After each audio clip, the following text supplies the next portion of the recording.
அறிவிச்சுடர் பார்வையாளர்கள் அனைவருக்கும் வணக்கம். இன்றைய காணொலியில் நம்ம வரலாற்றுத்துறை பேராசிரியர் முனைவர் மாரப்பனையா அவர்களை சந்திக்கணும். ஐயா வணக்கம். வணக்கங்க ஐயா. இந்த சிந்துவெளி நாகரிகம் கண்டுபிடிக்கப்பட்டு 100 ஆண்டு ஆகிறது இந்த 2024. அந்த நினைவை ஒட்டி சர் ஜான் மார்ஷல் அவர்களுடைய முழு உருவச்சிலையை சென்னையில் அமைக்க இருப்பதாக தமிழ்நாடு முதலமைச்சர் அறிவித்திருக்கிறார். இதை பற்றிய செய்திகளை நிறைய செய்திகளை உங்களிடமிருந்து அறிய விரும்புகின்றேன். முதல்ல இந்த ஜான் மார்ஷல்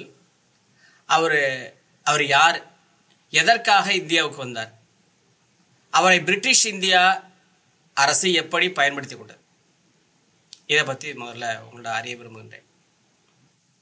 பிரிட்டிஷ் இந்திய அரசாங்கம் அப்படின்னும் போது நம்ம ஒரு விஷயத்த முக்கியமா சொல்லணும். நம்ம இந்தியாவை கண்டுபிடிச்சது யாருன்னு எல்லாருமே ஒரு வரலாற்றுல கேள்வி கேட்கும்போது வாஸ்கோடகாமா அப்படின்னு சொல்லுவாங்க. ஆனா நம்ம இன்னொரு விஷயத்த சொல்லணும். இந்தியாவுடைய வரலாற்றை கண்டுபிடித்தவர் யாருன்ற ஒரு கேள்வியை நம்ம கேட்க மறுத்துட்டோம். இந்தியாவுடைய வரலாற்றை கண்டுபிடிச்சவர் ஜான் மார்ஷல் அப்படின்றத நம்ம எல்லாரும் ஒத்துக்கிட்டு தான் ஆகணும். ஆனா அந்த கேள்வியை இதுவரையும் யாரும் எழுப்பவும் மாட்டேன்றாங்க, கேட்கவும் மாட்டேன்றாங்க. ஆனா இந்த மாதிரி இந்தியாவை கண்டுபிடிக்கிறதுக்கு ஜான் மார்ஷல் கண்டுபிடிச்சாரு நம்ம ஆணித்தரமா சொல்லலாம். மெசபடோமியாவில் அகழ்வாய்வுகள் நடந்துட்டு இருக்கு, எகிப்துல அகழ்வாய்வுகள் நடந்துட்டு இருக்கு, கிரீஸ்ல அகழ்வாய்வுகள் நடந்துட்டு இருக்கு. அதை செய்யறவங்க பூராமே பிரிட்டிஷ்ல இருந்து போய் அதான் ஆக்ஸ்போர்டு, கேம்பிரிட்ஜ் பல்கலைக்கழகத்துல படிச்சவங்க தான் அங்க போயிட்டு அந்த அகழாய்வுகளை செஞ்சு புதிய உலகத்தில் புதிய வரலாறுகளையும் புதிய வரலாற்று ஆவணங்களையும் அவங்க கண்டுபிடிச்சுக்கிட்டு இருக்காங்க. அப்படி இருக்கும்போது இந்தியாவிலையும் அந்த மாதிரி ஏதாவது இருக்கும் அப்படின்னு சொல்லிட்டு இவங்க பாக்குறாங்க. பார்க்கும்போதுதான் இதுக்கு தகுந்த ஒருத்தர் யாருன்னு சொல்லி பார்க்கும்போது ஜான் மார்ஷல் அப்படின்னு சொல்லிட்டு ஒருத்தர் இருக்காரு அப்படின்னு சொல்லிட்டு பாக்குறாங்க. அவர் கேம்பிரிட்ஜ் பல்கலைக்கழகத்துல அப்போ தொழில் துறையில படிச்சுட்டு இருக்காரு. அப்படி படிச்சுட்டு இருக்கும் போதே அவரு அந்த துறை ரீதியாக படிக்கும் பொழுது அங்க பிராக்டிகல் போய் செய்யும் போது கிரீஸ்லயும் எகிப்துலயும் கிரீட் என்ற பகுதிகளையும் போயிட்டு அவர் தொழில் சார்பான அகழாய்வுகள் சார்பான தொடர்பான அந்த அறிவை அவர் பெறுறாரு. அப்படி அவர் அந்த அறிவை பெற்று இருக்கிறது இவருக்கு தெரிஞ்ச உடனே இவர் ஜான் மார்ஷலை நீங்க வாங்க டைரக்டர் ஜெனரலா இந்தியாவுடைய தொழில் துறைக்கு டைரக்டர் ஜெனரலா நீங்க வாங்க அப்படின்னு சொல்லிட்டு கர்சன் தான் இவரை கூட்டிட்டு வர்றாரு. ஜான் மார்ஷல் இப்ப எந்த ஆண்டு இந்தியாவுக்கு வர்றாரு? ஜான் மார்ஷல் கர்சனுடைய அழைப்பின் பேரில இந்தியாவுக்கு வராரு. 1902 வருஷம் டைரக்டர் ஜெனரலாக பதவியை ஏத்துக்கிறார். தொழில் துறையினுடைய டைரக்டர் ஜெனரலாக பதவியை ஏத்துக்கிறாங்க. 1928 வருஷம் செப்டம்பர் மாசம் வரலையும் அதுல இருக்காங்க. இந்தியர்களே அதிகமானவர்களை இந்தியர்களை இந்த தொழில் துறைக்கு உள்ள கொண்டு வரணும், கொண்டு அவர்களே இந்த தொல்லியல் விஷயங்கள் புராதன சின்னங்களை பாதுகாப்பதற்கு தகுந்த அளவுக்கு நம்ம பயிற்றுவித்து அவர்களுக்கு பயிற்றுவித்து அவர்களை பணிபுரிய வைக்க வேண்டும் சொல்லிட்டு ஜான் மார்ஷல் நினைக்கிறார். ஆனா அதுக்கு முன்னாடி என்ன பண்றாருன்னா, முதல்ல ஆங்கிலேயர்களை நியமிச்சு அந்த 5 இடத்துக்கும் 5 கண்காணிப்பாளர்களை நியமிக்கிறார். பல விதமான அறிவு படைத்தவர்கள், அவங்க என்ஜினியர்ஸ், தொல்லியல் துறையை சார்ந்தவர்கள், அதே போல தொல்லியல் பேராசிரியர்கள், இவங்களெல்லாம் அந்த 5 இடத்துலயும் நியமிக்கிறார். குறிப்பா நம்ம அலெக்சாண்டர் ரே, அதே போல அலெக்சாண்டர் ரே, அது மட்டும் இல்லாம ஓகல், பிளாக், பந்தர்கர், இவங்களெல்லாம் அவர் செயின்போ அப்படின்லாம் இவங்களெல்லாம் நியமிக்கிறாங்க. அதாவது அலெக்சாண்டர் ரேவை இந்த தெற்கு பகுதிக்கு நியமிக்கிறாங்க. அதே போல ஹென்ரி கௌசல்ஸ் அப்படின்றவர் மேற்கு பகுதிக்கு நியமிக்கிறாங்க. அதே போல ஓகலை பஞ்சாபுக்கு நியமிக்கிறாங்க. அதே போல செயின்போ பர்மாவுக்கு, அந்த 5 டிவிஷன்ல பர்மாவுக்கு தனியா ஒருத்தரையும், பந்தர்கரை பாம்பேலையும் அவங்க நியமிக்கிறாங்க.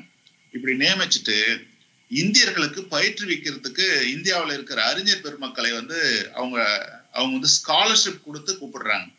அந்த ஸ்காலர்ஷிப் அரசியல் அந்த ஸ்காலர்ஷிப் பிரிட்டிஷ் அரசாங்கம் கொடுக்குது. அப்படி கூப்பிட்டு வேலை செஞ்சவங்க யாருன்னு சொன்னா தயாராம் சாஹ்னி, ஜெயந்த் தீட்சித், அப்புறமா MS வாட்ஸ், இவங்கெல்லாம் அந்த குழுவில் சேர்க்கிறாங்க. ஜான் மார்ஷலினுடைய அந்த குழுவில் அவங்க ஈர்க்கப்படுறாங்க அப்படின்னே சொல்றாங்க. அவங்க ஜான் மார்ஷல் அவங்க கூப்பிட்டுட்டு இவங்களுக்கெல்லாம் தொல்லியல் சம்பந்தப்பட்ட, கல்வெட்டுகள் சம்பந்தப்பட்ட, புராதன சின்னங்கள் சம்பந்தப்பட்ட, அதே போல அருங்காட்சியங்கள் சம்பந்தப்பட்ட, அருங்காட்சியங்களும் இதுல வருதுங்க. அருங்காட்சியங்கள் சம்பந்தப்பட்ட அனைத்து அறிவையும் அவங்களுக்கு கொடுக்குறாங்க. கொடுத்துட்டு ஒரு கட்டத்துல நீங்க பாத்தீங்கன்னா 1920களுக்கு பின்னாடி இந்தியாவுல தொழில் துறையில 60% இந்தியர்கள் வந்து இங்க பணிபுரியுறாங்கன்ற அளவுக்கு வந்து இந்தியர்களை அவர் வந்து இதுக்குள்ள சேர்த்துறாரு. வெளிநாட்டுல இருக்கிற ஆங்கிலேயர்களை வந்து இங்க வச்சது மட்டும் இல்லாம மெசபடோமியா, துருக்கி, நைல் நதிக்கரை இந்த பகுதிகள் எல்லாம் வந்து அகழ்வாய்வு செய்த அகழ்வாய்வு நிபுணர்களையும் அங்க வந்து கூட்டிட்டு வர்றாரு. ஜான் மார்ஷல் வந்து கூட்டிட்டு வர்றாரு. அப்போ அந்த அகழ்வாய்வு நிபுணர்கள் வந்து யாருன்னா ஏஹெச் லங்காஸ்ட், டிஆர் பூனர், ஸ்டென் கோனோ அப்படின்ற இவங்க எல்லாமே வந்து அவங்களெல்லாம் கூட்டிட்டு வர்றாரு. அவங்கெல்லாம் கூட்டிட்டு வந்து இங்க வந்து அகழாய்வுகளை வந்து செய்யணும் அப்படின்ட்டு அவங்க கேட்டுட்டு அவங்களுக்கான எல்லா வசதிகளையும் வந்து இவர் வந்து செஞ்சு கொடுக்குறாரு. இன்னைக்கு கூட வந்து ஏஎஸ்ஐனுடைய தொழில் துறையினுடைய டைரக்டர் ஜெனரல் டிஜி வந்து யாருன்னா குஜராத்தை சார்ந்த ஒருத்தர் தான் வந்து இருக்காரு. அவர் வந்து தொல்லியல் பேராசிரியர் அப்படின்னு சொல்லிட்டு அவரை வந்து நியமிச்சு வச்சிருக்காங்க. அதனாலதான் இந்த தொல்லியல் சம்பந்தப்பட்ட பல விஷயங்கள் வந்து ஒரு முனைப்புடன் வந்து செயல்பட முடியாம இருந்துகிட்டு இருக்கு. அதை மாத்தணும். ஏன்னு சொன்னா 1921க்கு முன்னாடி இவர் நிறைய எக்ஸ்கவேஷன் செய்யறாரு. யாரு? ஜான் மார்ஷல் வந்து செய்யறாரு. ஆனா 1921க்கு பின்னாடி நிறைய தொல்லியல் மேடுகளை வந்து இவங்க கண்டறிறாங்க. அந்த தொல்லியல் மேடுகளை நம்ம வந்து கண்டறிஞ்சு அந்த சர்வே பண்றாங்க. முதல்ல வந்து சர்வே பண்ணும்போது நிறைய நமக்கு வந்து ஸ்கோப் இருக்கு தோன்றதுக்கு அப்படின்னு சொல்லிட்டு பார்க்கும்போதுதான் அவங்க நிறைய ஃபண்டு வந்து கேட்கறாங்க. கவர்மெண்ட் கிட்ட இருந்து வந்து ஃபண்டு வந்து கேட்கறாங்க. அப்படி ஃபண்டு கேட்டு அவங்க வந்து ஃபண்டு கொடுக்குறாங்க. கவர்மெண்ட் வந்து கொடுக்குறாங்க. அதே காலகட்டத்தில் அந்த 1921 வருஷ காலகட்டத்திலே மத்திய தொல்லியல் நூலகம் அப்படின்னு ஒண்ணு உருவாக்கி கிட்டத்தட்ட 40,000 தொகுதிகள், 40,000 புத்தகங்களை வந்து அவர் வந்து வெளியிடுறாரு. அதுல வந்து என்ன பண்றாருன்னா ஒவ்வொரு நினைவு சின்னத்தையும் அப்ப இருக்கிற கேமரா வச்சு, ரொம்ப பவர்ஃபுல்லான கேமரா வச்சு போட்டோஸ் எடுத்து அந்த 40,000 தொகுதியும் வந்து உருவாக்கி வச்சிருக்காங்க. அது வந்து இன்னைக்கும் வந்து அந்த புத்தகங்கள் எல்லாம் வந்து அவ்வளோ வந்து இருந்துட்டு இருக்கு. ஒரு விஷயம் சொல்லணும். சாரநாத்துல வந்து இருக்கிற அந்த இந்தியாவினுடைய அந்த இது சிங்கம், அந்த சிங்க தலைநகரம் இருக்குது இல்லையா, அது இவர் தான் போயிட்டு எடுத்து அங்க வந்து பாதுகாப்பா வந்து வைக்கிறார். பாதுகாப்பா வச்சு அங்க பாதுகாக்கிறார். இன்னொரு விஷயம் என்னன்னா, அந்த சாரநாத்துல வந்து தூண் இருக்கு. அந்த தூணை எல்லாம் வந்து வீடுகளா மாத்திட்டு இருக்காங்க. அந்த என்க்ரோச்மெண்ட் எல்லாம் சுத்தமா புடுங்கி 51 கட்டிடங்களை வந்து சாரநாத்துல மீட்டிருக்காங்க. அந்த 51 கட்டிடம் வந்து இன்னைக்கும் வந்து இருந்துகிட்டு இருக்கு. ஜான் மார்ஷல் மீட்ட கட்டிடங்கள் எல்லாம் அவர் வந்து சிந்து சமவெளி நாகரிகத்தை கண்டுபிடிச்சு அதுக்கான விஷயத்த மட்டும் செஞ்சுட்டாங்க அப்படின்னு சொல்ல முடியாது.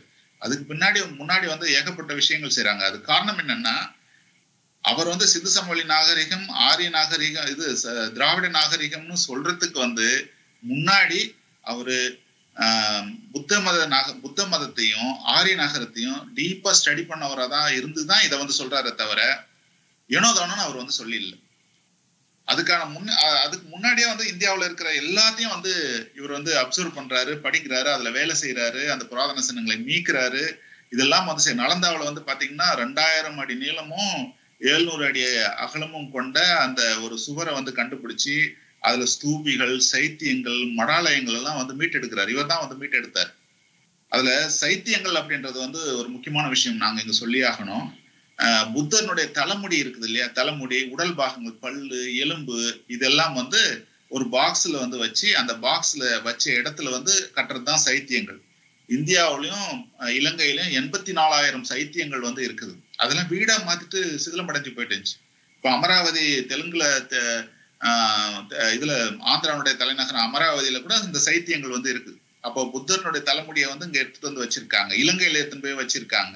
இந்த மாதிரி எல்லாம் இருக்கிற இடத்தெல்லாம் வந்து இவர் வந்து மீட்டார். அது அப்படின்னா என்னன்னே தெரியாம இருந்ததெல்லாம் வந்து என்னன்னு தெரிய வச்சவர் வந்து சைத்தியங்கள் அப்படின்னு சொன்னா புத்தனுடைய முடியோ பல்லையோ இல்ல எலும்பையோ வச்சுதான் புதைச்சிருக்காங்க அப்படின்னு வந்து சொன்னவர் வந்து ஜான் மார்ஷல் தான். 21ல வந்து அந்த மேடுகளை வந்து கண்டுபிடிக்கிறதுக்கு ஆரம்பிக்கிறாங்க. அப்போ மேடுகளை வந்து வடமேற்கு பகுதியில், இந்தியாவுடைய வடமேற்கு பகுதியில வந்து போகும்போது தான் தயாராம் சகனியும் அதே போல ஆர்டி பானர்ஜியும் 2 முக்கியமான இடங்களை வந்து பாக்குறாங்க. மொஹஞ்சதாரோ ஹரப்பா ஒரு புதைபொருள் ஆராய்ச்சி செய்யக்கூடிய இடம் என்று அவர் ஃபர்ஸ்ட் எப்படி அவங்க வந்து கண்டறிறாரு? ஆக்சுவலா 2 விஷயம் வந்து நடக்குது. ஒரு விஷயம் வந்து என்ன அப்படின்னு சொன்னா, கன்னிங்காம் ஏற்கனவே வந்து ஆரப்பா பகுதியில் வந்து போகும்போது 2 முத்திரைகளை எடுத்துட்டு வந்து ப்ரிசர்வ் பண்ணி வைக்கிறார் அவர். அந்த இடத்துல அந்த தொல்லியல் மேடுக்கு வந்து போறாங்க. போயிட்டு 2 முத்திரைகள், ஆரப்பா முத்திரைகள் அப்படின்னு சொல்லிட்டு எடுத்து வந்து வச்சிருக்காங்க. அது இந்த இடத்துல வந்து ஏதோ இருக்கு அப்படின்ற ஒரு அறிவு மட்டும். ஏன்னா அப்போ கன்னிங்ஹாம் எல்லாம் அகழ்வாய்வு செய்யற அளவுக்கு அங்க தொழில்நுட்பமோ அறிவோ வந்து அப்போ வந்து இல்ல. 2 முத்திரைகள் மட்டும் இருக்குதுன்னு எடுத்து வந்து வச்சிருக்காங்க. அதுக்கு பிறகு வந்து இந்திய ரயில்வே துறையை சேர்ந்தவங்க அங்க வந்து இது பண்றாங்க, அதை வந்து டிக் பண்றாங்க, அந்த அந்த இது ரயில்வே பாதையை வந்து போடுறாங்க. அப்போ என்ன பண்றாங்கன்னா செங்கல் வந்து இங்க இருக்கிற செங்கல் எல்லாம் எடுத்து வச்சு அந்த ரயில்வே பாதைக்கு வந்து போட்டு அதை வந்து செஞ்சுக்கிட்டு இருக்காங்க. அப்பதான் வந்து அவங்க சொல்றாங்க இங்க ஏதோ ஒரு பெரிய நகரமே வந்து இருக்கு, தோண்ட வந்து பில்டிங் கீழே போயிட்டே இருக்குது, செங்கல் வந்து நிறைய கிடைக்குது அப்படின்ற செய்திகள்லாம் வந்து ஏஎஸ்ஐக்கு வந்து கிடைக்குது. இவங்க புராதன சின்னங்களை பாதுகாக்கிறவங்க அங்க ஏதோ நிறைய விஷயங்கள் வந்து இருக்குது அப்படின்னு சொல்லிட்டு இவர் போய் பார்க்கும்போது ஃபர்ஸ்ட் ஒரு மொஹஞ்சதாரோவில் வந்து ஒரு பில்லர் மாதிரி இருக்கு. அது பில்லர் வந்து புத்த ஸ்தூபியா இருக்கும். ஏன்னா ஜான் மார்ஷல் வந்து ஏற்கனவே புத்த ஸ்தூபியை தான், புத்த சம்பந்தப்பட்ட இடங்களை தான் தோண்டிட்டு இருக்காரு, புத்த ஸ்தூபியா இருக்குன்னு நினைச்சுக்கிறாங்க. ஆனா அதை தோண்ட தான் வந்து பல உண்மைகள் வந்து தெரிய வருது. அதே போல வந்து இங்க ஜான் மார்ஷல் வந்து 1924 இருந்து 21 இருந்து அந்த இதை வந்து செய்யறாங்க. 24 அவர் ஒரு ஃபைண்டிங்ஸ் வந்து வராரு. ஏன்னா மொஹஞ்சதாரோவிலையும் ஹரப்பாவிலையும் வந்து தோண்டிட்டு இருக்காங்க. இங்க கிடைக்கிற மாதிரியான அதே செங்கல் கிடைக்குது, இங்க கிடைக்கிற மாதிரியான அதே முத்திரை வந்து மொஹஞ்சதாரோவில் இருக்கிற மாதிரியே வந்து கிடைக்குது. அதே போல ஹரப்பாவிலையும் அதே மாதிரி வந்து இருக்கு, 400 கிலோமீட்டர் தள்ளி வந்து இருக்குது. ஆனா இது ரெண்டும் வந்து ஒரே கலாச்சாரத்தை சேர்ந்தது, அதே போல ஒரே வயது உடையது அப்படின்றத வந்து முதல்ல ஆரம்ப கட்ட முடிவுக்கு வந்து இவர் வந்து வராரு. ஏன்னா இவர் தக்சசீலத்திலையும் அதே போல வந்து இவர் மற்ற இடங்கள்லயும் வந்து தோண்டி எடுக்கும் போது ஒன்னுத்துக்கும் இன்னொன்னுத்துக்கும் டிஃபரன்ஸ் இருந்தது. ஏற்கனவே வந்து இவர் புஷ்கலவதியில தோண்டி இருக்காரு, தக்சசீலத்துல வந்து தோண்டி இருக்காரு. இதுல வந்து ஒரு இடத்துக்கும் இன்னொரு இடத்துக்கும் வித்தியாசம் இருந்தது. இது வேறு காலகட்டத்தை சார்ந்தது, இது வேறு காலகட்டத்தை சார்ந்ததாக வந்து இருந்தது. ஆனா ஹரப்பாவும் மொஹஞ்சதாரோவும் எக்ஸ்கவேஷன் பண்ணும்போது இங்க இருந்த எந்த விஷயங்களும் புத்த சமயத்துக்கு தகுந்த மாதிரியான எந்த விஷயங்களும் வந்து அங்க இல்ல. அந்த இல்லாததுனால இவர் வந்து ஒரு முடிவுக்கு வந்து வர்றாரு, இந்தியாவுல இதுவரையும் இந்த மாதிரியான ஒரு விஷயமே வந்து நம்ம கண்டுபிடிக்கல. ஏன்னா இவர் தான் இந்தியா முழுக்க ஆபீசர்ஸ் வந்து நியமிச்சு அந்த முடிவுக்கு வர்றாரு. இந்தியா முழுக்க ஆபீசர்ஸ் வந்து நியமிக்கிறாரு. அவங்க எல்லாருமே ஃபைண்டிங்ஸ் பண்றாங்க. ஃபைண்டிங்ஸ் பண்ணும்போது இது மட்டும் தனியா வந்து தனிப்பட்ட ஒரு விஷயமா இருக்கு ஹரப்பா மொஹஞ்சதாரோவில் அப்படின்ற ஒரு முடிவுக்கு வந்து வராரு. அப்பதான் வந்து இதுல இங்கிலாந்துல வந்து பாத்தீங்கன்னா இல்லஸ்ட்ரேட் வீக்லி அப்படின்ற இதுல வந்து செப்டம்பர் மாசம் 20 1924 ஒரு விஷயத்த வந்து சொல்றாரு. இந்த மாதிரி ஹரப்பா மொஹஞ்சதாரோன்ற இடத்துல வந்து நாங்க தோண்டி பார்த்தோம், அங்க வந்து ஒரே கலாச்சாரம், அதே போல ஒரே வயதுடைய 2 நகரங்களை நான் வந்து கண்டுபிடிச்சிருக்கேன். ஆனா இந்த நகரங்கள்ல நான் கண்டுபிடிச்ச விஷயங்கள் வந்து பாத்தீங்கன்னா மெசபொட்டோமியாவுக்கும் இதுக்கும் ஒரே மாதிரி காலகட்டத்தை சார்ந்ததாக வந்து இருக்குது, நைல் நதிக்கரை நாகரிகத்துக்கும் இதுக்கும் ஒரே மாதிரியான காலகட்டத்தை சார்ந்ததாக வந்து இருக்குது அப்படின்னு வந்து இவர் வந்து டிக்ளேர் பண்றாரு. அப்படி அவர் டிக்ளேர் பண்ண உடனே மெசபொட்டோமியாவில செஞ்சுட்டு அது மட்டும் இல்ல மற்ற சில விஷயங்களையும் டிக்ளேர் பண்றாரு. என்ன டிக்ளேர் பண்றாங்கன்னா சமஸ்கிருதம் பேசியவர்கள் இங்க இருந்ததாக எனக்கு வந்து தெரியல. ஏன்னா சமஸ்கிருதம் பேசிய இடத்துல இருந்த தொல்பொருட்கள், அந்த மாதிரியான தொல்பொருட்கள் இங்க வந்து கிடையவே கிடையாது. சமஸ்கிருத பேசக்கூடிய இடங்கள்ல வாழ்ந்த ஆரியர்கள் வந்து இங்க கிடையாது. ஏன்னு சொன்னா ஆரியர்களை பத்தி தோண்டும் பொழுது அங்க வந்து ஆயுதங்கள் வந்து இருந்தது, மனிதர்களை கொலை செய்யக்கூடிய ஆயுதங்கள், போர் தொழில் செய்யக்கூடிய ஆயுதங்கள் வந்து இருந்தது. ஆனால் இங்க வந்து கற்கருவிகள் தான் வந்து இருக்குதே தவிர ஒரு போர் தொழில் செய்யக்கூடிய எந்த கருவியும் இந்த 2 நகரங்கள்லயும் வந்து கிடைக்கல அப்படின்ற முடிவுக்கு வந்து இவர் வந்து அப்படின்ற அந்த ஃபைண்டிங்ஸை வந்து அவர் வந்து சொல்றாரு. அதே போல இங்க இருக்கிற பிக்டோகிராபிக் எழுத்து முறை வந்து பாத்தீங்கன்னா எல்லாமே வந்து பிக்டோகிராபிக் அப்படின்ற எழுத்து முறை இருக்கு, அதாவது சித்திர வடிவ எழுத்துக்கள் அப்படின்ற ஒரு எழுத்து முறையில வந்து இருக்கு அப்படின்னும் வந்து இவரு சொல்றாரு. சமஸ்கிருதம் மாதிரி வந்து இல்ல, இங்க எழுத்து முறையினுடைய ஒரு ஸ்டேஜ் வந்து இங்க வந்து தெரியுது அப்படின்னு வந்து இவர் சொல்றாரு. அங்க இருக்கிற அதாவது டெட் பாடிஸை வந்து புதைப்பாங்க இல்லையா, புதைக்கிற அந்த முறையை வந்து பார்க்கும் பொழுது ஆரியர்கள் வந்து புதைக்க மாட்டாங்க, அவங்க எரிக்கிற பழக்கம் வந்து உடையவங்க. இங்க இருக்கிறவங்க கிழக்கு மேற்கு வடக்கு தெற்குன்ற 2 டைரக்ஷன்ல வச்சு இவங்க வந்து புதைக்கிறாங்க. அப்படின்ற போது இங்க இருந்தவங்க வந்து திராவிட இனத்தை சார்ந்தவர்களாக இருப்பாங்க அப்படின்ற ஒரு ஃபைண்டிங்ஸை வந்து சொல்றாங்க. அப்போ சொல்றது மட்டும் இல்லாம இந்தியாவுல இன்னில இருந்து 5000 வருஷத்துக்கு முன்னாடி ஒரு நாகரிகம் இருந்திருக்கு, அது மெசபொட்டோமியா நாகரிகம், அதே போல நைல் நதிக்கரை நாகரிகத்துக்கு எகிப்திய நாகரிகத்துக்கு ஈக்குவலான ஒரு நாகரிகம் வந்து இருந்திருக்கு. இந்தியர்களுடைய வரலாறு என்பது வந்து மிக நீண்ட 5000 வருஷம் பாரம்பரியம் கொண்ட ஒரு வரலாறாக இருந்திருக்கு. அன்னைக்கு இருந்தவங்க வந்து திராவிடர்களாக வந்து இருந்திருக்கலாம் அப்படின்ற நான் நினைக்கிறேன் அப்படின்னு சொல்லிட்டு அந்த இல்லஸ்ட்ரேட் வீக்ல வந்து சொல்றாரு. உடனே உலகத்துல இருக்கிற எல்லா வரலாற்று ஆராய்ச்சியாளர்கள், குறிப்பா வந்து எகிப்துல எக்ஸ்கவேஷன் பண்ணவங்க, அதே போல வந்து மெசபடோமியால எக்ஸ்கவேஷன் பண்ணவங்க எல்லாம் இதை ஒப்பிட்டு பாக்குறாங்க. அங்க என்ன கிடைச்சது, இங்க என்ன கிடைச்சது, அதாவது யூப்ரட்டிஸ் டைக்ரீஸ்ல மெசபடோமியால என்ன கிடைச்சது, இங்க சிந்து சமவெளியில என்ன பொருட்கள் வந்து கிடைச்சது, நைல் நதி கரையில என்ன கிடைச்சது, இங்க என்ன கிடைச்சதுன்னு பார்க்கும் பொழுது அதுல நிறைய வந்து ஒற்றுமை நிறைய வந்து இருக்கிறது வந்து பாக்குறாங்க. அதாவது யூப்ரட்டிஸ் டைக்ரீஸ் நதிக்கரையில சுமேரியர்கள் வந்து இருக்காங்க. அந்த சுமேரியர்கள் கிட்ட இருந்த முத்திரைகள் வந்து இங்க ஆரப்பாவிலையும் வந்து இருக்கு. அதனால 2 பேருக்கும் இடையில ஒரு வியாபார தொடர்புகள் இருக்கலாம்ன்ற முடிவுக்கு வந்து வராங்க. எகிப்துல இருக்கிற பொருட்களுக்கும் இங்க இருக்கிற பொருட்களுக்கும், இங்க இருக்கிற முத்திரைகள் மற்ற சில பொருட்களுக்கும் வந்து ஒரு சிமிலாரிட்டிஸ் வந்து இருக்கு. அதனால இங்குக்கும் அங்குக்கும் ஒரு தொடர்பு இருந்திருக்கு அப்படின்னு சொல்றாங்க. குறிப்பா சொல்லணும்னு சொன்னா சிஜே காட் அப்படின்றவர் வந்து சிந்து சமவெளி நாகரிகத்திற்கும் அதே போல மெசபடோமியா நாகரிகத்திற்கும் தொடர்புகள் இருக்குதுன்னு என்னைக்கு 1924 வருஷம் சர் ஜான் மார்ஷல் ஆய்வு கட்டுரை வெளியிட்டாரோ அதுக்கு அடுத்த 2-3 மாசத்திலேயே இவர் வந்து அந்த ஆய்வை வந்து செஞ்சு சொல்றாரு. அதே போல சிட்னி ஸ்மித் அப்படின்றவர் வந்து பாபிலோனிய நினைவு சின்னங்களுக்கும் நம்ம ஹரப்பா மொஹஞ்சதாரோட நினைவு சின்னங்களுக்கும் ஒரு தொடர்பு இருக்குது அப்படின்னு சொல்லிட்டு அவர் வந்து சொல்றாரு. அதே போல வந்து அங்க இருக்கிற ஊழியர்கள், மெசபடோமியாவில வந்து அந்த அந்த எக்ஸ்கவேஷன் அகழாய்வுகளை செய்யற அந்த ஊழியர்களும் இங்க ஹரப்பா மொஹஞ்சதாரோல அகழாய்வு செய்யற ஊழியர்களும் 2 பேரும் கலந்து பேசுறாங்க. ஏன்னா அவங்களுக்கும் இவங்களுக்கும் 2 பேரும் தெரிஞ்சவங்க தான், தெரியாதவங்க எல்லாம் வந்து கிடையாது. இந்த ஊழியர்கள் கலந்து பேசுற போதும் இந்த மாதிரியான ஒரு ஒற்றுமை இருக்குது, இது வந்து மிக பழமையானது அப்படின்றத வந்து அவங்க வந்து சொல்றாங்க. அது மட்டும் இல்லாம வேறு சிலரும் இந்தியர்கள் அதே போல ஆங்கிலேயர்கள் வந்து நிறைய பேர் வந்து இந்த இல்லஸ்ட்ரேட் வீக்கினுடைய கட்டுரையை பார்த்து கட்டுரைகள் வந்து எழுதுறாங்க. குறிப்பா தீக்ஷித், தேன் ஜீக்சித், ஹட்கிரிவ்ஸ், மேக்கே இவங்கெல்லாம் வந்து இது தங்களுடைய கருத்துக்களை வந்து தொகுத்து இங்க வந்து கட்டுரைகளை வந்து இவர் வந்து வரைகிறாங்க. அப்படி வரையும் போதுதான் அகழாய்வு உலகில், வரலாற்று உலகில், அகழாய்வு உலகில் ஜான் மார்ஷலினுடைய அந்த லண்டன் இல்லஸ்ட்ரேட் வீக்கினுடைய அந்த அறிவிப்பானது ஒரு மிகப்பெரிய அதிர்ச்சியை வந்து கொடுக்குது. வரலாற்று ஆசிரியர்களிடையே ஒரு மிகப்பெரிய அதிர்ச்சியை வந்து கொடுக்குது.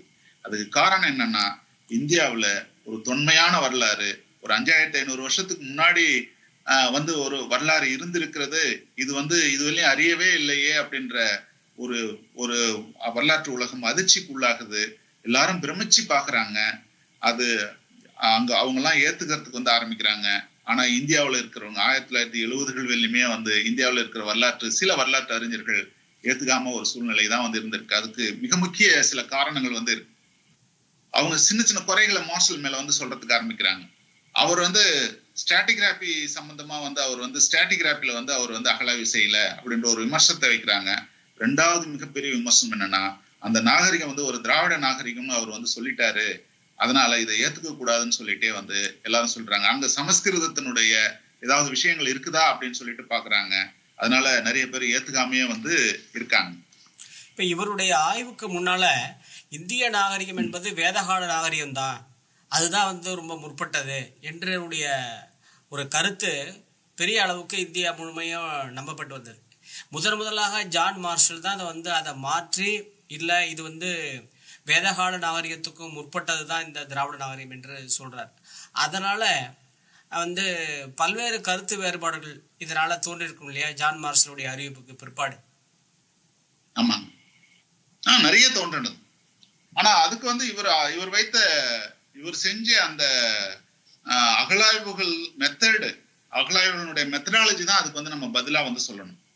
அவர் வந்து சும்மா வந்து அவர் வந்து சொல்லிடல.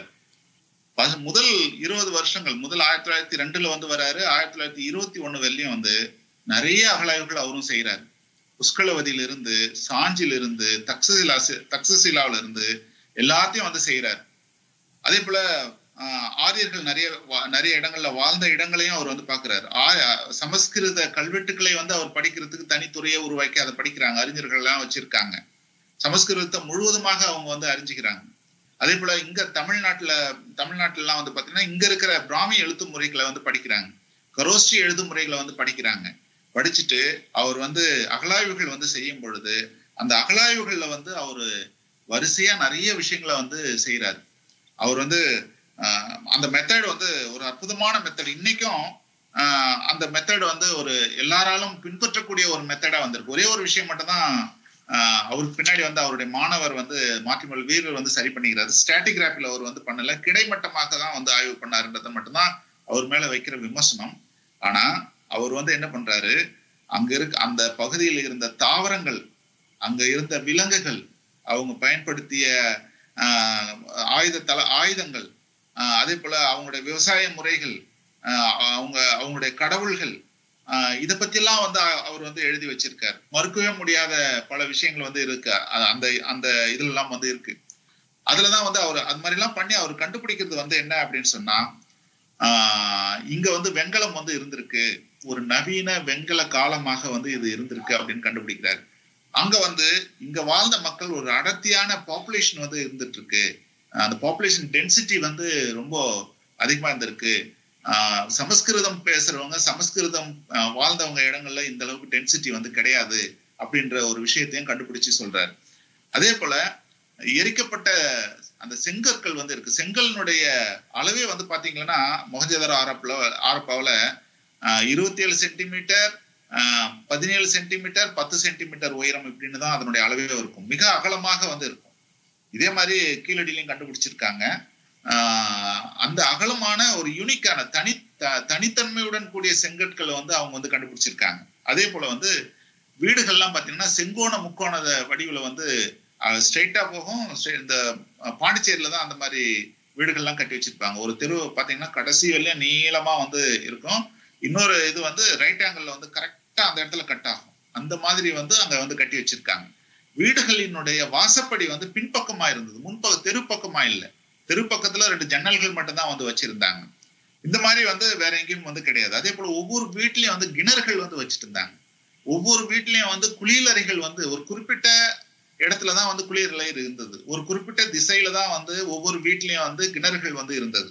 அதே போல வந்து இவங்க வர்த்தகம் செய்தவர்களுக்கு இருந்தாங்க அப்படின்னு சொல்லிட்டு வெளிநாட்டுல சுமேரியாவில் இருக்கிறவங்களோட கொடுத்த ஆதாரங்களும் வந்து இவங்க கிட்ட இருந்துகிட்டு இருக்கு. அதே போல இவங்களுடைய எழுத்து முறை, பிக்டோகிராபிக் எழுத்து முறை, இங்க ஆரப்பா மொஹஞ்சதாரோவில் மட்டும் இல்லாம பின்னாடி வந்தவங்க எல்லாம் அதை ஊர்ஜிதப்படுத்துறாங்க. அவர் முதலே சொல்லிட்டாரு, பிக்டோகிராபி எழுத்து முறை வந்து இது ஒரு வித்தியாசமான எழுத்து முறை, இதுக்கும் சமஸ்கிருதத்துக்கும் வந்து தொடர்பே இல்லை அப்படின்றத வந்து அவர் நிரூபிச்சிட்டாரு. ஆனா அதுக்கு பின்னாடி ஏன்னா அவர் 2 இடத்தை தான் தோண்டினார். இன்னைக்கு 10,000 இடம் வந்து கண்டுபிடிச்சிருக்காங்க. கிட்டத்தட்ட 200 இடங்களுக்கு மேல தோண்டி இருக்காங்க. வடக்குல வந்து பாத்தீங்கன்னா அலம்கீர்பூர்ல இருந்து தெய்மாபாத் வரையும், இந்த சைடு சுத்கோ ஜென்ரல்ல இருந்து இது வரையும் உத்தரப்பிரதேசம் வரையும் வந்து ஒரு மிக பரந்த 13 லட்சம் சதுர கிலோமீட்டர் கொண்ட பரப்பளவு கொண்டதாக தான் ஆரப்பாவனுடைய அந்த பரப்பளவு வந்து இருந்துகிட்டு இருக்கு. ஆனா இன்னைக்கு கண்டுபிடிச்சு வந்து சொன்னது வந்து என்னன்னா, அந்த எழுத்துக்கள் வந்து பிக்டோகிராபிக் எழுத்துக்கள் எல்லா இடத்துலயும் கிடைக்குது, ஒரே மாதிரியா கிடைக்குது அப்படின்னு சொல்றாங்க. நீங்க ஆரப்பா மொஹஞ்சதாரோவில் மட்டும் ஒரே மாதிரி கிடைக்கலைங்க. காஷ்மீர்ல இருந்து மகாராஷ்டிரா வரையும், அங்க ஈரான்ல இருந்து உத்தரப்பிரதேச வரையும் இருக்கிற எல்லா இடத்துலயும் வந்து பாத்தீங்கன்னா ஒரே மாதிரியான எழுத்து முறை, பிக்டோகிராபிக் எழுத்து முறை வந்து கிடைக்குது. ஆனா அதை இன்னைக்கு வரையும் படிக்க முடியல, அது வேற விஷயம். அதே போல வந்து அந்த முத்திரைகள் வந்து இருக்கு. வியாபாரத்துக்கு போகும்போது சீல் போடுவாங்க இல்லைங்களா, அந்த முத்திரைகள் வந்து இந்த எல்லா இடத்துலயும் ஒரே மாதிரியா வந்து இருக்கு. அதே போல வந்து அங்க டெரகோட்டா இந்த களிமண்ல வந்து பொம்மை செஞ்சு வைப்பாங்க, களிமண் பொம்மைகள். அந்த பொம்மைகள் வந்து பாத்தீங்கன்னா எல்லா இடத்துலயும் ஒரே மாதிரியான பொம்மைகள் வந்து இந்த 13 லட்சம் சதுர கிலோமீட்டர்லயும் வந்து இருந்துகிட்டு இருக்கு. அதே போல கல்கருவிகள் வந்து அங்க இருக்கு. சிற்பங்கள் வந்து இருந்துட்டு இருக்கு. ஆனா அங்க அவர் வந்து ரொம்ப வேடிக்கையா வந்து சொல்லுவாங்க, இங்க இல்லாத பொருட்களும் வந்து இருக்கு, சிந்து சமவெளி நாகரிகத்தில் இல்லாத பொருட்கள் வந்து இருக்கு. அது என்னென்ன அப்படின்னு சொன்னீங்கன்னா, போர் ஆயுதங்கள் வந்து இங்க வந்து கிடையவே கிடையாது அப்படின்னு சொல்றாரு. கல் ஆயுதங்கள் வந்து இருக்கு. கல் ஆயுதங்கள் அப்படின்னு சொன்னா விறகு வெட்டுறதுக்கு, அதே போல வந்து கறி வெட்டுறதுக்கு, இந்த மாதிரி காய்கறிகள் வெட்டுறதுக்கு, இது மாதிரியான ஆயுதங்கள் தான், இது மாதிரியான விஷயங்கள் தான் வச்சிட்டு இருக்காங்க. ஆனா போர் ஆயுதங்கள் வந்து அவ்வளவு பெரிய பகுதிகள்லயும் வந்து ஒரு இடத்துல கூட கிடைக்கல அப்படின்னு வந்து சொல்றாங்க. அதே போல குதிரைகளுடைய அவங்க அமைதியான வாழ்க்கை வாழ்ந்திருக்காங்கன்னு அர்த்தம். போரில் நாட்டம் இல்லாமல் அமைதியான வாழ்க்கை வாழ்ந்து. ஆமா, குதிரைகள் வந்து இல்ல அப்படின்றாங்க. இவரு மேலும் சில விஷயங்கள் ஆய்வு முடிவுகள் இவர் வந்து நிறைய வந்து சொல்றாரு. இவர் ஆய்வு செஞ்சிட்ட உடனே சிந்து சமவெளி நாகரிகத்தை பற்றி அந்த இல்லஸ்ட்ரேட் வீக்லியில வந்து சில முடிவுகளை வந்து சொல்றாரு. என்ன சொல்றாருன்னு சொன்னா, சிந்து சமவெளி நாகரிகத்தினுடைய மொழி சமஸ்கிருதத்துடன் ஒப்பிட முடியாதுன்னு சொல்றாரு. இது அவரே எழுதி வச்சிருக்காரு, முடியாது அப்படின்னு வந்து சொல்றாரு. அதே போல இது ஆரிய கலாச்சாரத்திற்கு முந்தைய ஒரு கலாச்சாரம் அப்படின்னும் வந்து அவர் வந்து சொல்றாரு. இது ஆரிய கலாச்சாரத்துக்கு பிந்தைய கலாச்சாரம் மாதிரி இல்ல, ஆரிய கலாச்சாரத்துக்கு ஒரு முந்தைய கலாச்சாரமாக வந்து இருந்தது அப்படின்னும் வந்து சொல்றாரு. அதே போல ஆரப்பா மொஹஞ்சதாரோல அது சிந்து சமவெளி நாகரிகங்கள்ல இருக்கிற அந்த மொழியானது அது வந்து சமஸ்கிருத மொழி கிடையாது, அது திராவிட மொழி அப்படின்னு அறுதிட்டு கூறுறாரு. இன்னைய தேதி வரையும் அதை மறுத்து கூறுறதுக்கு யாராலையும் முடியல. இன்னைக்கு ஐராவத மகாதேவன் போன்றவர்கள் கூட வந்து அது வந்து சிந்து சமவெளி நாகரிகம் என்பது திராவிட நாகரிகம், அந்த எழுத்து முறை திராவிட எழுத்து முறை போல இருக்கிறது அப்படின்னு தான் வந்து இன்னைக்கு வந்து சொல்றாங்க. அதே போல அங்க வந்து பாத்தீங்கன்னா வழிபாடு அப்படின்றது வந்து தாய் தெய்வ வழிபாடு தான் வந்து இருந்திருக்கு அப்படின்னு சொல்றாரு. ஆனா ஒரு சிலர் வந்து அங்க தந்தை வழி வழிபாடு இருந்ததுன்னு எஸ்டாப்ளிஷ் பண்றதுக்கு பாக்குறாங்க. ஆனா அவர்களுடைய கட்டுரைகளை வந்து உலகளவில் இருக்கிற வரலாற்று ஆசிரியர்கள் அவங்களுடைய கட்டுரைகளை வந்து ஏத்துக்க மறுக்கிறாங்க. ஏன்னா பசுபதி அப்படின்ற ஒரு ஆண் கடவுள் வந்து இருந்ததாக வந்து எஸ்டாப்ளிஷ் பண்றதுக்கு பாக்குறாங்க. அது அந்த அளவுக்கு வந்து பெரிய அளவுல பேசப்படக்கூடிய ஒரு விஷயமாக வந்து தெரியல. அதே போல ஆரப்பா மொஹஞ்சதாரோ அந்த நாகரிகம் வந்து ஒரே ஒரு வகுப்பினருக்கான நாகரிகம் அப்படின்னு சொல்றாரு. One class civilisation. அந்த நாகரிகம் வந்து ஒரே ஒருத்தருக்கானது, பலருக்கானது கிடையாதுன்னு சொல்றாரு. பலருக்கானதுன்னா என்ன?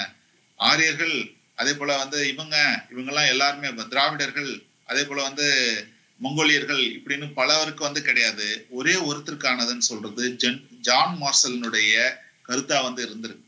ஆனா பின்னாடி வர்றவங்க அதை வந்து சேலஞ்ச் பண்றாங்க, சேலஞ்ச் பண்ணிக்கிட்டு இருக்காங்க, சேலஞ்ச் ஒன்றும் பண்ணிக்கிட்டு இருக்காங்க, பலரும் வந்து இருந்தாங்க அப்படின்ற சேலஞ்சை வந்து பண்ணிட்டு இருக்காங்க.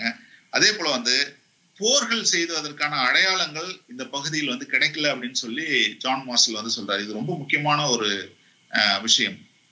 போரே வந்து அவங்க வந்து தெரிஞ்சு வச்சுக்கல, அந்த மக்கள் வந்து தெரிஞ்சு வச்சுக்கல அப்படின்னு சொல்றாங்க.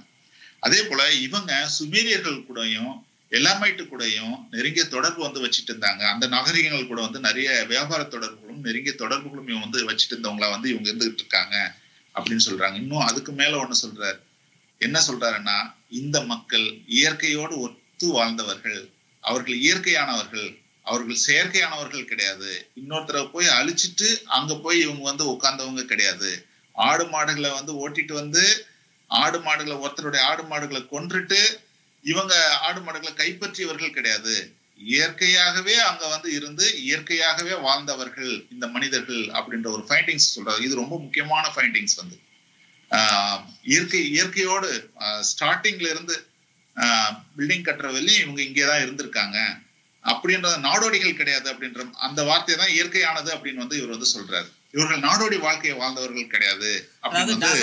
நகர நாகரிகமாக இருந்திருக்கு. நகர நாகரிகமாக இல்ல, அது வந்து நகர நாகரிகமாகத்துக்கு முன்னாடியே வந்து ஆரம்ப கட்டம்ன்றதே வந்து அவங்க கண்டுபிடிச்சிருக்காங்க. ஆரப்பா நாகரிகத்தினுடைய ஆரம்பம் எங்க இருந்து ஆரம்பிச்சது அதுக்கான ஆதாரங்களும் வந்து கிடைச்சிருக்கு. பல இடங்கள்ல வந்து ஆரப்பா நாகரிகத்திலே அதான் சொல்லுவாங்க, ப்ரீ ஆரப்பா, ஆரப்பா, போஸ்ட் ஆரப்பா அப்படின்றதெல்லாம் வந்து அந்த ஆரப்பாவை வந்து எந்தெந்த இடம் எந்தெந்த காலகட்டத்தை சார்ந்தது அப்படின்லாம் வந்து அவங்க பிரிச்சு வச்சிருக்காங்க.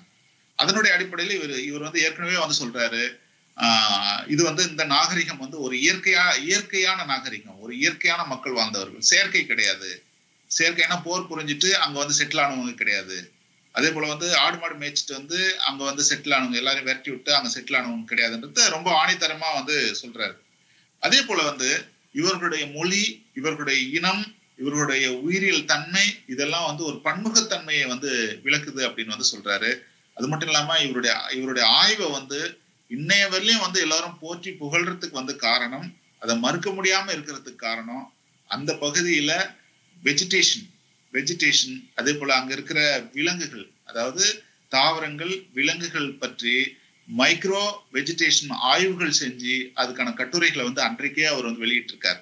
இன்றைய தேதி வரையும் அகழாய்வு செய்கின்ற அனைத்து அகழாய்வாளர்களும் இந்த முறையை தான் வந்து பின்பற்றுறாங்க. அதே போல அவர் ஒருத்தர் மட்டுமே கட்டுரையை வந்து எழுதல, பல நிபுணர்களை வச்சு, இப்ப தாவரத்துக்குன்னு தாவரவியல் நிபுணர்களை வச்சு கட்டுரை எழுதி வச்சிருக்காரு. அங்க வாழ்ந்த விலங்குகளுக்கு விலங்குகளுடைய நிபுணர்களை வச்சு எழுதியிருக்கார். கட்டிடக்கலைனா கட்டிடக்கலையினுடைய நிபுணர்களை வச்சு எழுதியிருக்கார். மனிதனுடைய எச்சங்கள் இருக்குதுன்னா மனிதனுடைய எச்சங்களுக்கு எக்ஸ்பர்ட் வந்து யார் இருக்கோ, நிபுணர்கள் யார் இருக்கோ அவங்கள எடுத்து கட்டுரைகளை எழுதி வச்சிருக்காரு. அவங்க எல்லாருமே தொழில்நுட்பம் தெரிஞ்சவங்கன்னா, அறிவியல் தெரிஞ்சவங்கன்னா அவங்களெல்லாம் இது வந்து கட்டுரைகள் எழுதி வச்சிருக்காரு. அது இன்னமும் இந்திய அரசாங்கத்துக்கிட்ட இருக்கு. ஏஎஸ்ஐ லைப்ரரியில வந்து அந்த புத்தகங்கள்லாம் இருக்கு, அந்த கட்டுரைகள் எல்லாம் வந்து இருக்கு. அதெல்லாம் வந்து அழிஞ்சு போயிடல. அந்த கட்டுரைகள் எல்லாம் வந்து எல்லாருடைய கருத்துக்களும் எல்லா நிபுணர்களுடைய கருத்துக்களையும் உள்வாங்கிட்டு தான் இவர் வந்து இது ஒரு திராவிட நாகரிகம் அப்படின்ற ஒரு முடிவுக்கு வந்து இவர் வந்து வராரு. இது வந்து ஒரு என்ன சொல்றாரு அவருன்னு சொன்னா, என்னுடைய இந்த அகழாய்வு அப்படின்றது வந்து என்னுடைய அனுபவத்தினுடைய அறிக்கை. இது என்னுடைய அனுபவத்தினுடைய அறிக்கை. இது என் மனசுக்கு இணக்கமான என்னுடைய அனுபவம். இது கற்றுக் கொடுத்த விஷயங்கள் தான் வந்து இது வந்து இருக்கு அப்படின்னு வந்து சொல்றாரு. அதே போல அவர் வந்து வேற என்ன சொல்றாரு அப்படின்னு சொன்னா, அவரை பத்தி எல்லாரும் சொல்லும் போது என்ன சொல்றாங்கன்னு சொன்னா, ஜான் மார்ஷல் இந்தியாவில் புதைந்து போன கற்களுக்கும் அந்த எலும்புகளுக்கும் ஒரு உண்மையான அர்த்தத்தை வந்து கொடுத்தவர் ஜான் மார்ஷல். இதுக்கு முன்னாடி யாருமே அந்த மாதிரியான ஒரு அர்த்தத்தை வந்து கொடுக்கல. எல்லாம் எலும்பு இருக்குது, பழைய எலும்பு இருக்குது, பழைய கட்டடம் இருக்குது, பழைய கல் இருக்குது, அது எங்களுது, எங்க மதத்தை சார்ந்தது, எங்களுக்கு சார்ந்தது அப்படின்னு தான் வந்து எல்லாமே சொல்லிட்டு இருந்தாங்க. அந்த கற்களுக்கு ஆன உண்மையான வரலாற்றை வந்து சொன்னவர், அந்த எலும்புகளுக்கான உண்மையான வரலாற்றை வந்து சொன்னவர், அங்க இருக்கிற எல்லா விஷயங்களுக்கும் உண்மையான அர்த்தத்தை சொல்லி, அதே போல வந்து அதை அகழ்வாராய்ச்சியோடு தொடர்பு படுத்தி ஒரு வரலாற்றை உருவாக்கியவர் ஜான் மார்ஷல் அப்படின்னு வந்து அவரை பத்தி சொல்லுவாங்க, எல்லாருமே சொல்றாங்க. இப்ப இந்த சிந்துவெளியில இருக்கக்கூடிய பண்பாட்டை சிந்துவெளி ஆய்வாளராக இருக்கக்கூடிய குடிமைப்பணி அலுவலர் திரு ஆர் பாலகிருஷ்ணன் அவர்கள் தொடர்ந்து ஆய்வுகளை செய்து தனது நூலில் எழுதியிருக்கார். இந்த நூலில் பெரிய ஆதாரங்களை, செவ்வியல் ஆதாரங்களை, தமிழ் சங்கத்திலிருந்து நமது தமிழ் இலக்கியங்கள்லேருந்து ஆய்வுகளை மேற்கொண்டு எப்படி இந்த திராவிட நாகரிகம் ஹிந்து ஹரப்பாவிலேருந்து மொஹஞ்சதாரோவிலேருந்து இன்றைக்கும் தென்னாட்டில் இப்பொழுது சமீபத்தில் வந்து ஆய்வு செய்திருக்கக்கூடிய கீழடி இன்னும் மற்ற இடங்கள்லாம் ஒன்றாகவே இருக்கிறது, இது பொருந்தி போகிறது. சிந்துவெளி விட்ட இடமும் சங்க இலக்கியம் தொட்ட இடமும் ஒன்றாக இருக்கிறது என்று அவர் பெரிய ஆய்வை எழுதியிருக்கிறார்கள். அதில் பல்வேறு சான்றுகளை, ஊர் பெயர் சான்றுகளை, அதாவது சிந்துவெளியை சுற்றி இருக்கக்கூடிய நகரங்களில் இன்றளவும் வாழ்ந்து கொண்டிருக்கக்கூடிய அந்த இடப்பெயர்களும் இன்று தமிழகத்தில் இருக்கக்கூடிய இடப்பெயர்களும் ஒன்றாக போகிறது என்பதை பற்றி விரிவாக அவர்கள் ஆய்வு செய்து எழுதியிருக்கிறார்கள். அதை பற்றி உங்களது பார்வை? நான் அவருடைய புத்தகத்தை முழுமையாக படித்தேன். ஆனால் அது படிப்பதற்கு மிக நீண்ட காலம் ஆகிவிட்டது. ஏதோ சுவாரஸ்யமாக படிக்க வேண்டும், பெருமையாக படிக்க வேண்டும், பெருமையை உணர்ந்து கொள்ள படிக்க வேண்டும், தமிழர்களுடைய வாழ்வியல் முறைகளை படிக்க வேண்டும் என்று அந்த புத்தகத்தை படித்திருந்தால் ஒரு 4-5 நாட்களில், என்னுடைய இளம் வயதில் ஒரு 17-18 வயதில் ஒரு 4-5 நாளில் மூலதனத்தை எல்லாம் படித்தவன். அந்த அடிப்படையில் இதை வந்து ஒரு 4-5 நாள்ல படிச்சுட்டு போயிட்டு இருக்கலாம். ஆனா இன்னைக்கு ஒரு ஆய்வாளனா இருக்கிறதுனால அந்த புத்தகத்தை படிக்கிறதுக்கு எனக்கு வந்து கிட்டத்தட்ட 6 மாசம் ஆகியது. ஏனென்றால் 30 வருட உழைப்பை வந்து அவர் வந்து கொட்டி இருக்கிறார். அந்த 30 வருட அதாவது நான் ஏற்கனவே இந்த விஷயம் இந்த இதுல சொல்லும் போது எட்கர் தர்சன் வந்து அவருடைய அந்த இனவியல் பற்றிய புத்தகம் வந்து எழுதும் பொழுது அதில் வந்து இந்திய அரசாங்கமே எல்லா துறைகளும் அவருக்கு வந்து உதவி இருக்கிறது அப்படின்ற ஒரு விஷயத்தை நான் வந்து சொன்னேன். இவர் இந்திய ஆட்சி பணியாளராக இருப்பதனால் அந்த புத்தகத்தை வடிவமைக்க முடிந்தது என்பதை நான் நிச்சயமாக ஒத்துக்கொள்கிறேன். அதாவது சிந்து சமவெளி நாகரிகத்தில் அங்கே இருக்கின்ற இடங்கள், அவர்கள் வாழ்ந்த இடங்கள் இந்தியா முழுவதும் குறிப்பாக தமிழ்நாட்டிலும் இருக்கிறது என்பதை அவர் மெய்ப்பித்திருக்கிறார். அங்கே இருக்கிற தாவரங்களினுடைய பெயர்கள், விலங்குகளினுடைய பெயர்கள் எல்லாம் இங்கே இருக்கிறது என்பதையும் அவர் வந்து இங்கே அறுதியிட்டு கூறுகிறார். கிட்டத்தட்ட ஒரு கட்டுரையை படிப்பதற்கே ஒரு ஆய்வாளன் என்ற முறையில் இவர் எத்தனை புத்தகங்களை வந்து படித்திருப்பார், எத்தனை ஆதாரங்களை வந்து எங்கெங்கெல்லாம் எடுத்திருக்கிறார், அதே போல இவர் எந்த பார்வையில் வந்து சொல்லுகிறார், இவருடைய உள்ளுணர்வு வந்து என்ன, உள்நோக்கம் என்ன அப்படின்ற அடிப்படையில் நான் அந்த புத்தகத்தை நான் படித்தேன். பல்வேறு கோணங்களில் ஒரு ஆய்வாளனாக படிக்கும் பொழுது அது ஒரு பிரமிப்பு ஊட்டக்கூடிய ஒரு புத்தகமாக இருக்கிறது. ஆனால் தமிழக வரலாற்றை இனிவரும் காலங்களில் எழுத வேண்டும் என்றால் அவருடைய புத்தகங்களை தவிர்த்து எழுத முடியாது என்பதை ஆணித்தரமாக அவர் நிரூபித்திருக்கிறார். மிக அற்புதமான ஒரு புத்தகம். எப்படி ஜான் மார்ஷல் விலங்கினங்கள், தாவர இனங்கள், மனித எலும்புகள், உலோகங்கள் அதெல்லாம் அவர் எழுதி இன்றைய தேதி வரலையும் ஆணித்தரமாக மறுக்க முடியாத ஒரு விஷயமாக இருக்கிறதோ, அதே போல ஆர் பாலகிருஷ்ணன் அவர்களுடைய அந்த புத்தகமும் ஒரு மறுக்க முடியாத வரலாற்று உண்மைகளை கூறக்கூடியதாக இன்றைக்கு இருந்து கொண்டு இருக்கிறது. அவர் ஒரு அகழ்வாய்வாளராக இல்லை, ஆனால் கீழடியில் நடந்த அகழ்வாய்வுகளை உள்வாங்கியும் அவர் அந்த புத்தகத்தை எழுதியிருக்கிறார்.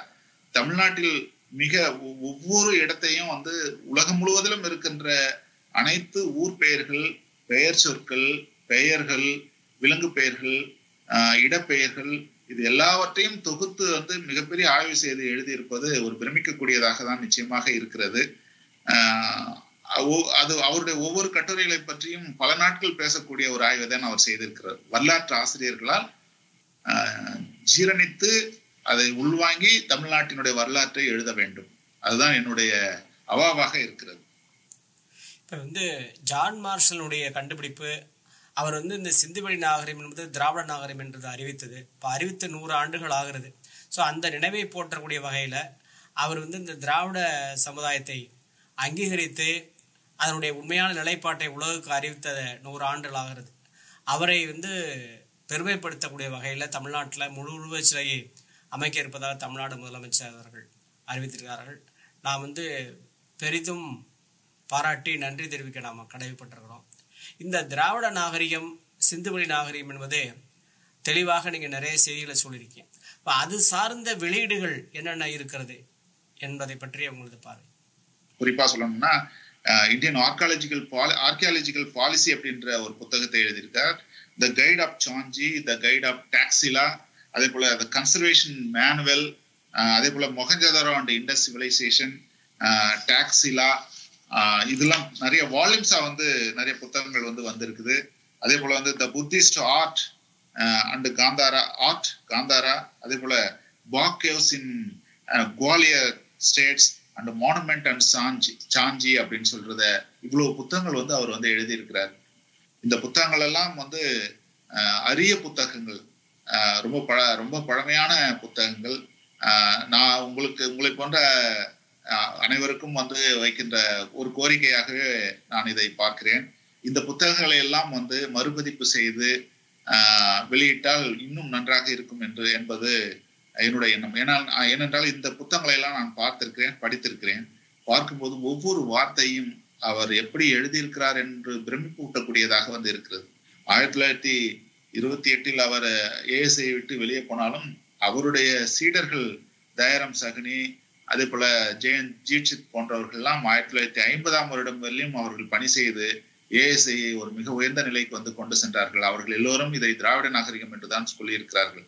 குறிப்பாக சொல்லணும்னா அவருடைய சீடர் ஜெயன் ஜீட்சித் கூட நம்முடைய மதுரை பகுதியை பார்த்துவிட்டு, குறிப்பாக நம்முடைய அலெக்சாண்டர் ரே ஆய்வு செய்தார் அல்லவா, ஆதிச்சநல்லூர் அந்த பகுதிகளை எல்லாம் பார்த்துவிட்டு, இந்தியாவுடைய வரலாற்றில் இங்கே ஏதோ மிகப்பெரிய ஒரு பொக்கிஷம் இருக்கிறது, இங்கே ஆய்வு செய்ய வேண்டும் என்ற கருத்தை 1940களிலேயே சொல்லிவிட்டு சென்றவர் ஜெயன் ஜீட்சித்.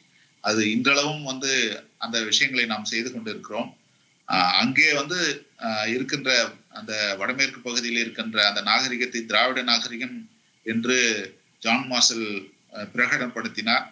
அதற்கான தேடல்கள் இன்றளவும் நடந்து கொண்டு இருக்கிறது என்றுதான் நாம் சொல்ல வேண்டும். இப்ப அவருடைய ஒளிப்படங்கள் எந்த அளவுக்கு நிறைய கிடைச்சிருக்கா? ஜான் மார்ஷலுடைய ஒளிப்படங்கள்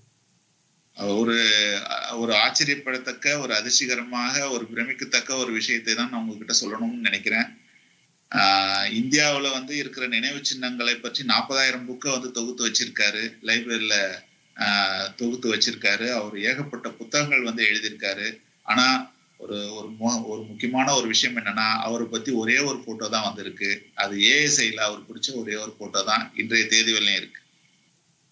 வேற எந்த போட்டோவும் அவரை பத்தி இல்லை.